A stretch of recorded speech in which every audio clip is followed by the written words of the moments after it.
Oh, man. Hello, world. What is up? Welcome to Build. I'm your host, Matt Forte, and we are here live at the Build Studio in New York City. Our next guest star in the WGN original series, Pure, premiering Wednesday, January 23rd at 10/9 Central. Inspired by true events, the show follows newly elected Mennonite pastor Noah Funk, determined to rid his community of the scourge of drugs and its nefarious ties to a trans-border smuggling alliance with ruthless Mexican cocaine cartels. This show is super intense, but it's awesome. It's like Breaking Bad, but with a lot more horses. I really like this show, and I'm super excited about it. I got a chance to check out the first season. It is awesome. Joining me here in just a moment to talk all about it, A.J. Buckley and Alex Paxton-Beesley are in the house. How about that? How are we excited? Let's make some noise. It's going to be a good time. We'll bring them out in just a second. But first, I believe we have a trailer for the show, so let's go ahead and run that clip. Do you submit to God's will? I submit. And he is telling me that we have been keeping a secret for far too long. No one knows what it's like to be the bad man. You are kind and decent. You're not a crook like them. To be the sad man. I want to go back to being a normal pastor. Behind the blue eyes. You are not a normal pastor. But my dreams. Why won't you talk to me?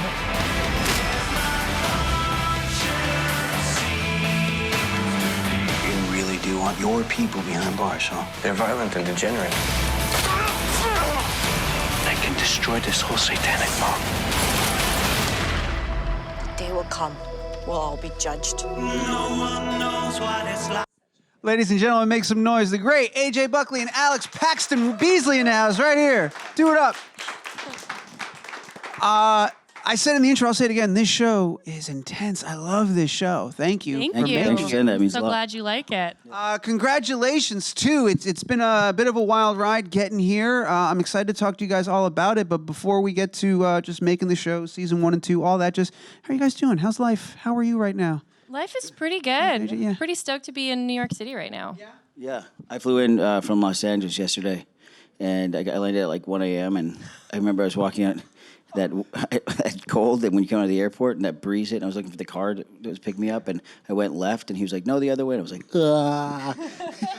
So when you said you were excited to be in New York, you were lying. That's what you're saying. No, I love it. It's like when you're inside. You know, I was saying it's like walking cryotherapy, and Yeah. you Yeah, walk our outside skin and- is going to be amazing after this. We're I've heard that. I thought cold air was bad for skin because No, it it's dries it out. It's good for skin? It's great for skin. you heard it here first, folks. That's the scoop. That's Have you the seen my skin? Yeah, you have incredible skin. Wasn't in L.A. Now I'm here. Look at that. I'm glowing. That's what it is. I thought it was that natural star quality. No. No, it's New York. It's New York that's done it to you. Well, whether it's the weather or not, you both look wonderful. The show is wonderful. I'm excited you're here.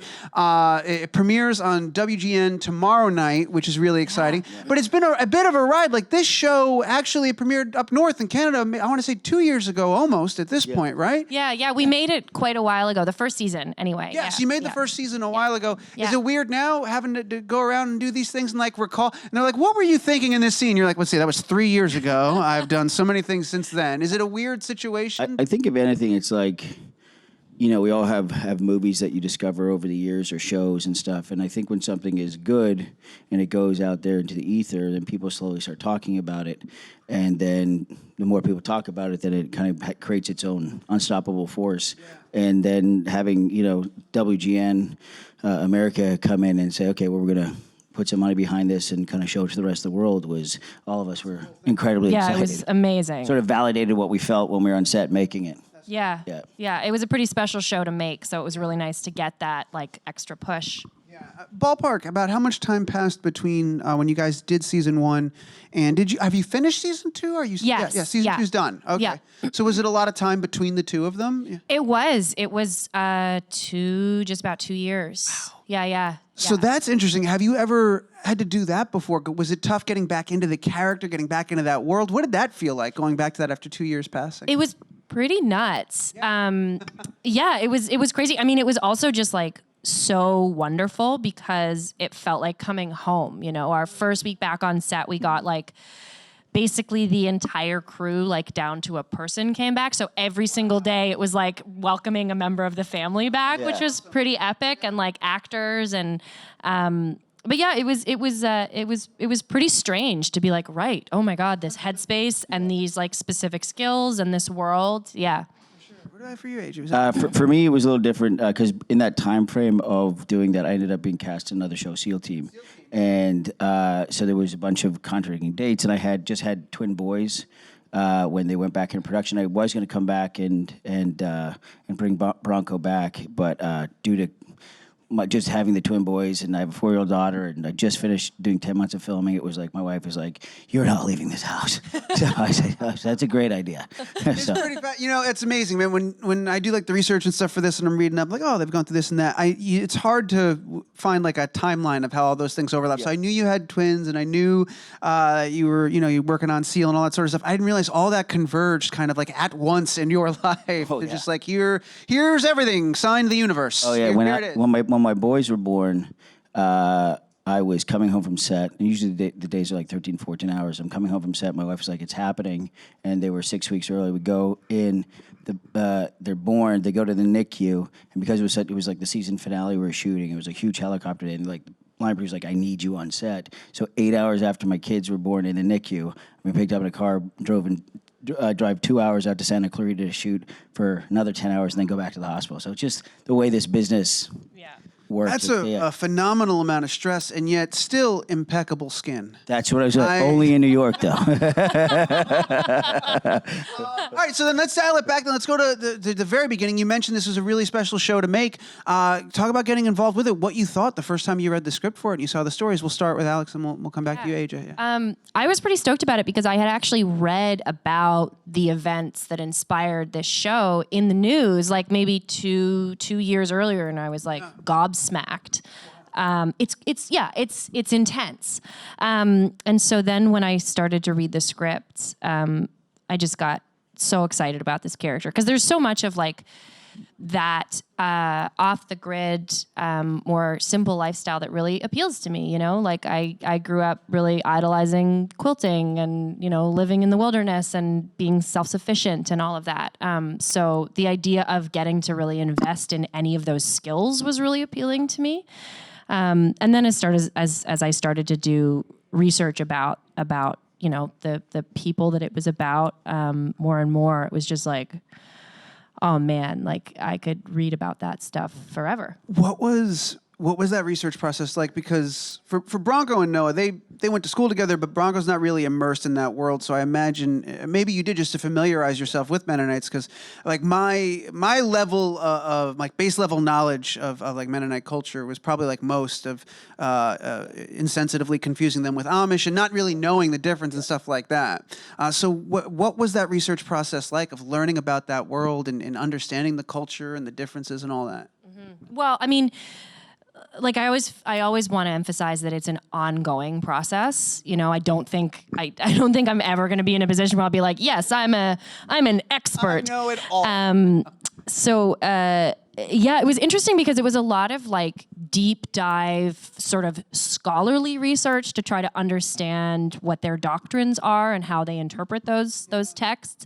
And then there was more modern stuff. There's a great documentary that we all watched about this one reporter went down to Mexico and met some of the Mennonites in the 90s who were starting this, like who were running this drug pipeline. They were dealing in marijuana at the time, but it's like, it's pretty harrowing to witness. Yeah. But when you see these characters' eyes, you're like, these guys are straight gangsters. Like there's but they're on a horse and buggy. Like they can't. It's not they can like there's no car chase. Like it's like it's really simple. Like these, but the way that they kind of calculated and the language that they had spoke and like it was impossible for these characters from the DA side to break them down because they didn't exist and they spoke a language that you couldn't research. Yeah, it's actually like one of the, I don't know if amusing is the word, but there is that moment where Bronco like gets the bug and all that stuff, and he's like, I don't know, what are they doing? I don't know what to do with this. What are they talking about? Yeah. And like, it never occurred to me. I was like, oh wow, they have like they speak a different language and everything. It's all this stuff entirely. They had to learn their language. Yeah, we did. We got to learn more and more of it. Because at first we were so terrified of that, because it's already a very big undertaking to just even come into this world at all. And then you add a language for which there is like sort of no reference point. It's not something that you can really Google. There's not a lot of audio available. Duolingo does not have a package for that Google one. Translate is no not app. going to There's no app. No, there's nothing. Yeah. Yeah. Well, and even it's not, you know how like in Spanish or in French, in the Romance languages, Italian, the sentence structure is Right. quite similar to English. It's not like that in Plattdeutsch. So it's so to even begin to learn phonetically the sounds and then understand what we were saying when. I mean, I'm a massive nerd for this kind of thing.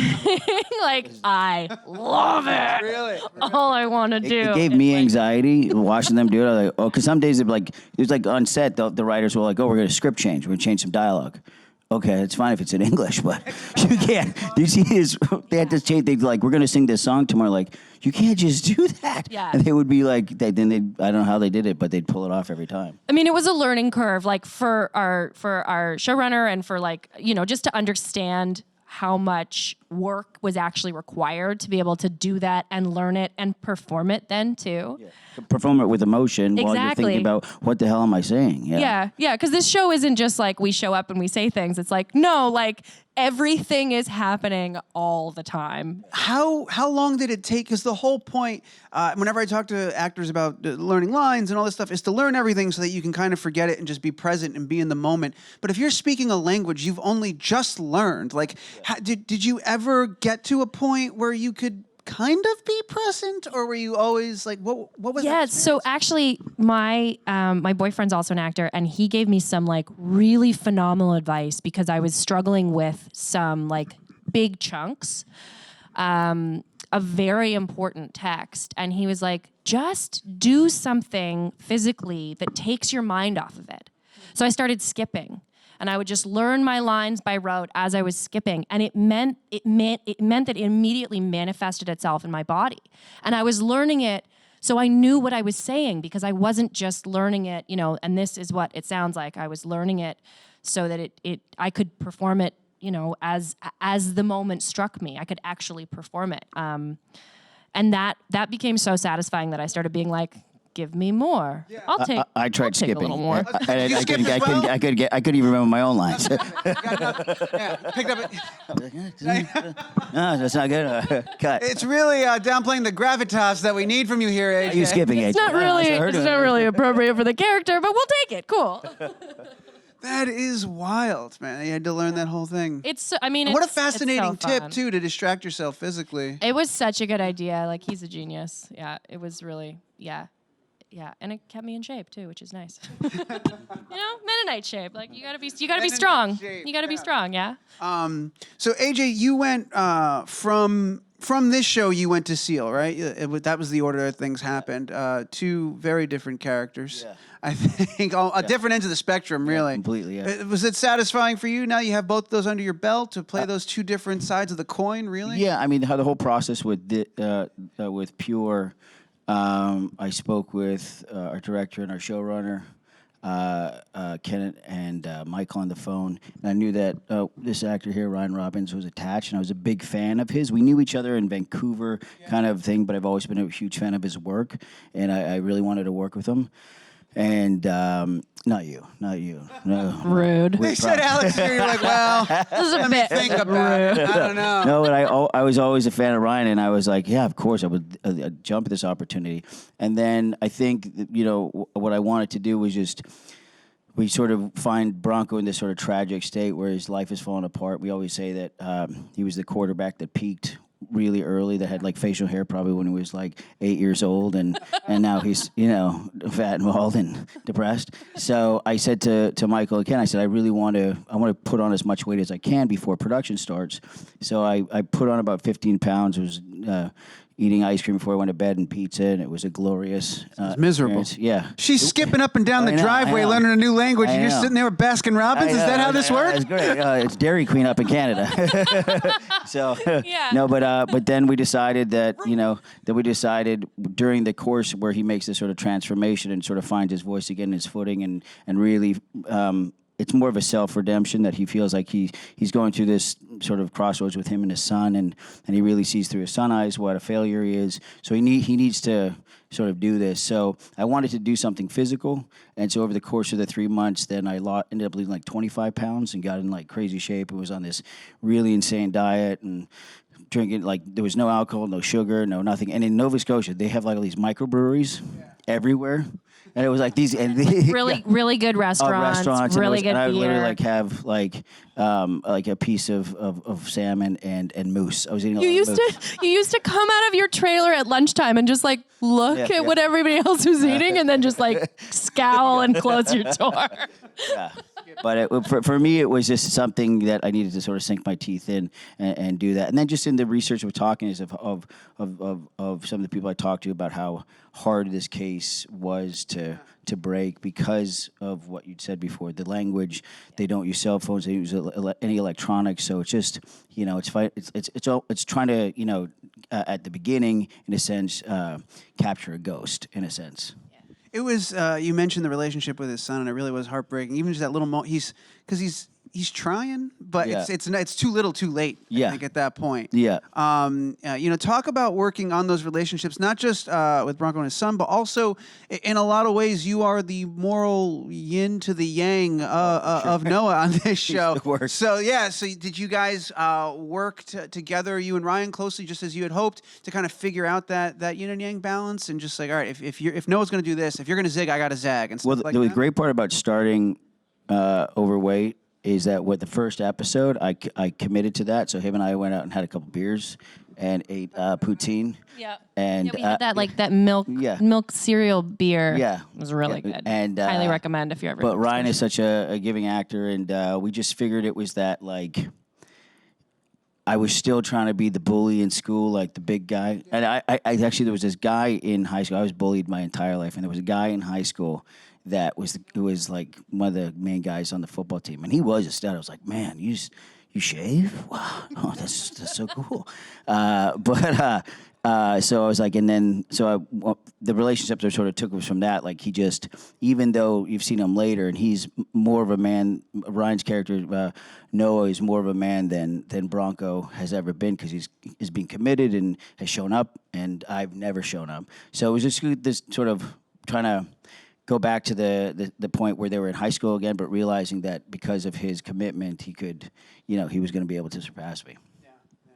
That's a thing that this show does just so well. Is every character's on their own unique journey, but the relationships between them, especially husband and wife, Anna and Noah, and the relationship there, it's super strong. It has to be strong, right? Yeah. And Anna becomes such a badass over the course of the show. Had to be. How much of that did you know going in? How much did you guys get to read? Like, how much of the whole arc were you familiar with before you got in and involved? I knew the whole arc. I hadn't read scripts, but I knew what was coming. Like, I knew what was coming, intended, hopefully many future seasons, to see what happens to some of these characters. Anna, she's responding to her circumstances, right? Like, to go back to talking about like how we would prep for this, kind of the great thing about what we do is, chances are none of the characters you ever play have ever been in these circumstances before, just like we as humans have never been in these circumstances before. So you can draw on that.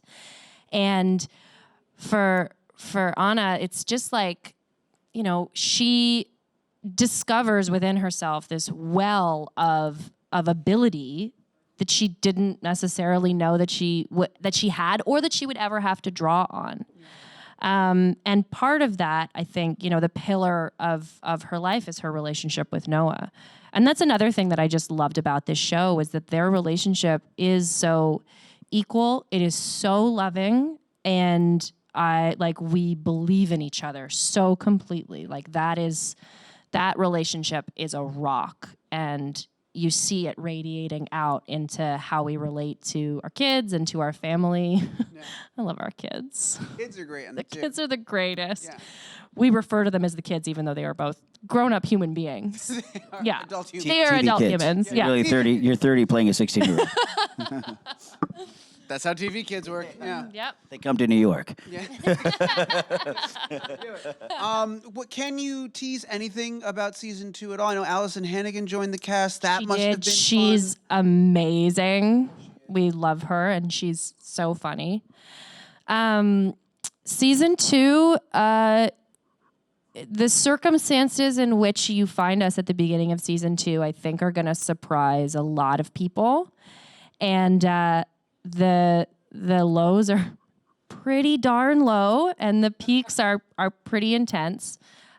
We had just the most amazing time making it. We got some really phenomenal actors to join us as guest stars, which I think, again, speaks to the strength of the writing. But you're going to see a bunch more of them living in the Auslander world, within the outside of the community a lot more. And Anna goes some interesting places. AJ, it sounds like scheduling-wise and life-wise and universe-wise, regrettably, we won't get to see Bronco in season 2, if I'm getting that right. Yeah, maybe season 3. I was going to say, would you go back to sound with the physical transformation, with everything, if the scheduling worked, you want to go back to that world? 100%. And we said this earlier today when we were talking. It's, there's so many times that you read a script and, you hope that what's on the page comes off the page. And then you sit in a room and you're with the cast, which it becomes like a traveling circus in a sense for 3-4 months, and the performances are all there, and you feel good. And then at the end of it, you're hoping that it ends up like how you felt on set that day. And this is one of those magical things that did. Going back to what I said at the beginning, it's one of those things that it literally was, word of mouth and people just saying, "Hey, this is a great show. It's such a world that we've never seen before." So I'm just very proud to be it. And if they'll have me back, I would jump at the offer. Yeah. Well, it's premiering on WGN America tomorrow night, 10/9 Central, WGN. The season 1 is also available on Hulu if you wanted to catch up a little bit, if that's out there. And there's one last thing before I let you go that I was doing my research, and AJ, I was fascinated by this.